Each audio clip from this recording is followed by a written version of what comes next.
First, should the Chancellor make the rich pay more tax? Rachel Reeves is making a spring statement tomorrow. She's expected to make £15 billion of spending cuts. She's ruled out further tax rises, but she's got to find the money somewhere. And the TUC polled British adults, and they say 71% say, no, the wealthy have got to pay these bills because they have so much money. So how would it work? How does it work at the moment? Are the wealthy paying enough right now? Come over here, and we're going to look at two very wealthy people right here. So a man at sea and a woman, both British. One has a job and one doesn't. And the issue for governments all around the world, and particularly for our government at Westminster, is how you tax the wealthiest people if they have the option of going and leaving the country and going and living somewhere else. So this is, in the corridors of power, their preoccupation constantly. You want to get the money, you don't want to put them off living here. So let's take a look at the woman here. She has the job. And we'll make her, let's give her an enormous salary of £1 million a year because she's a very successful lawyer. So there she is. And how is she currently taxed if she earns £1 million? Well, for that, we asked the Institute for Fiscal Studies, who have done a paper on the top 1%. And it's fascinating. Who are these 1%? So to be in the top 1% of income taxpayers in the UK, it's about 310,000 people. You've got to earn 160 grand a year. If you earn 236 grand a year, you're in the top 0.5%. If you earn 650 grand a year, you're in the top 0.1%, which is only about 30,000 people. We're still not touching our wealthy lawyer, are we? Let's have a look. So we had her on £1 million a year. How many people earn £1 million a year? Statista, not always reliable, but they say it's about 25,000 taxpayers in the UK that earn over £1 million.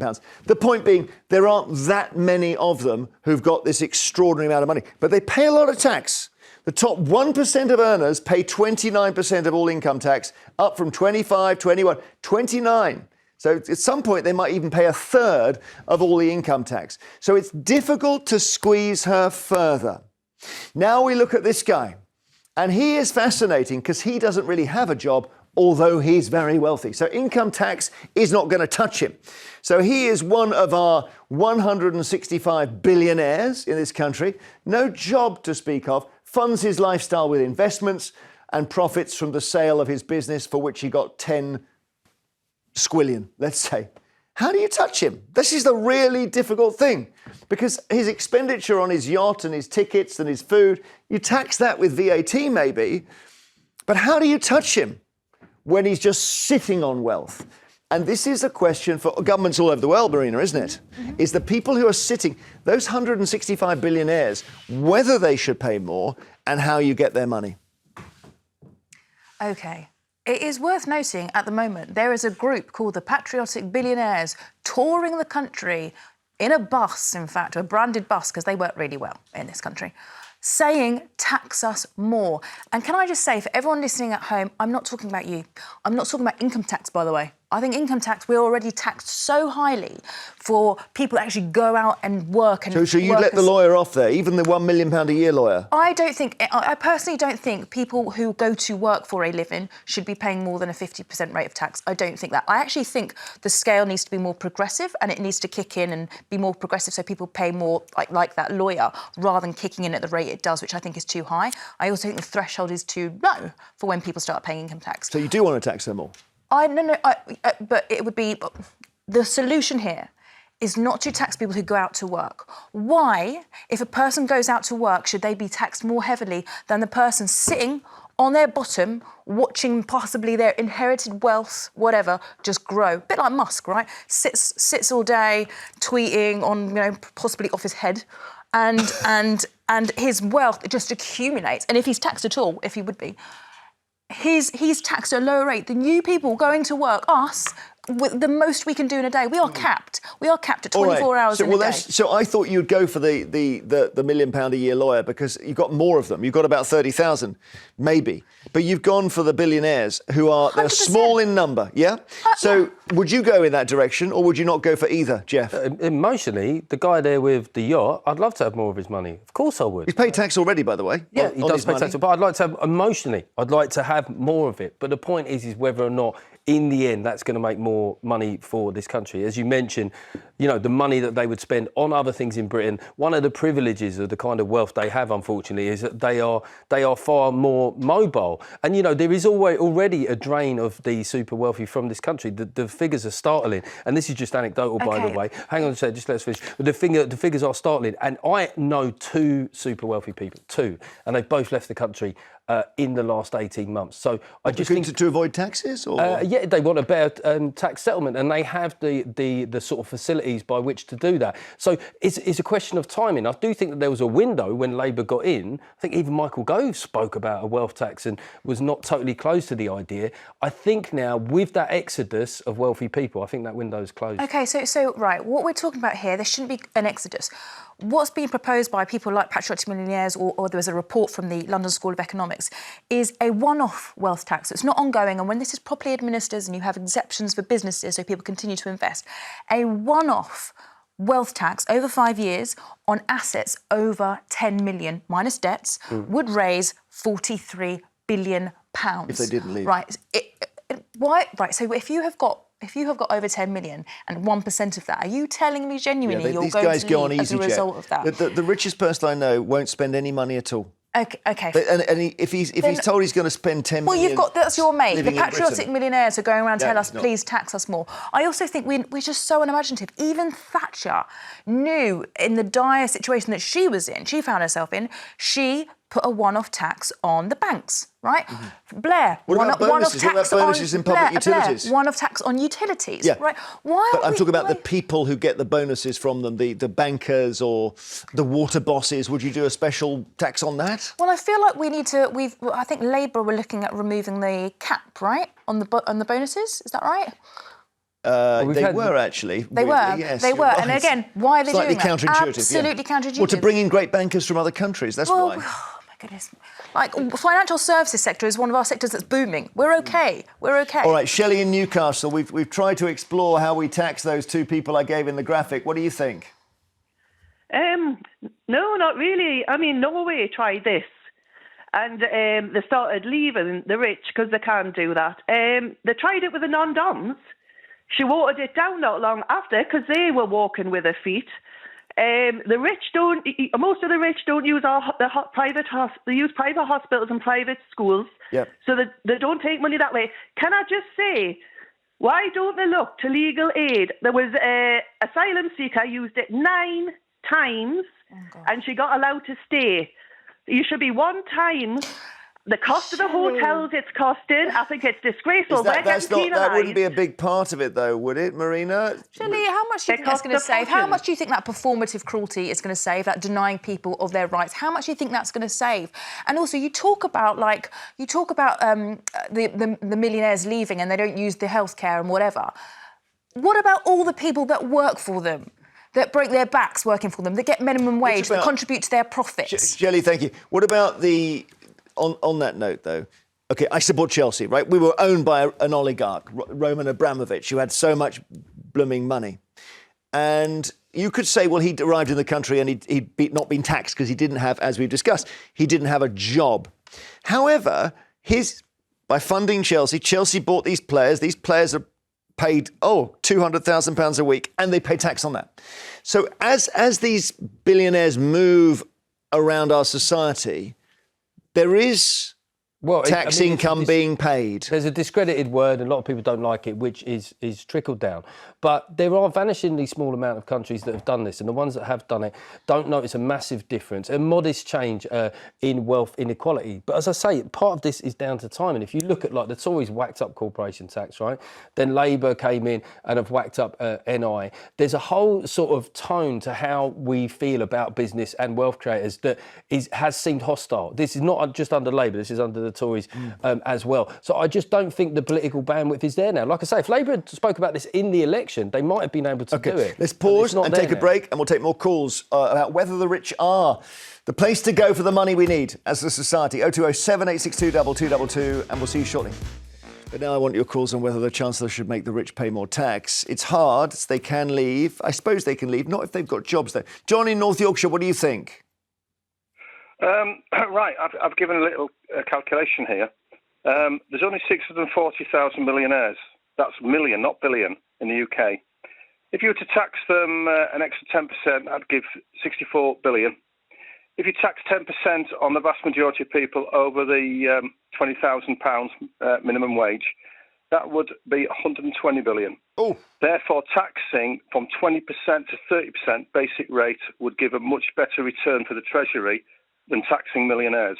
Yeah. Now, you raise a good point. Massive difference. Now, you've not included, Jeremy, you've not included, talking about the billionaires, you've not included inheritance tax. I'm not a billionaire.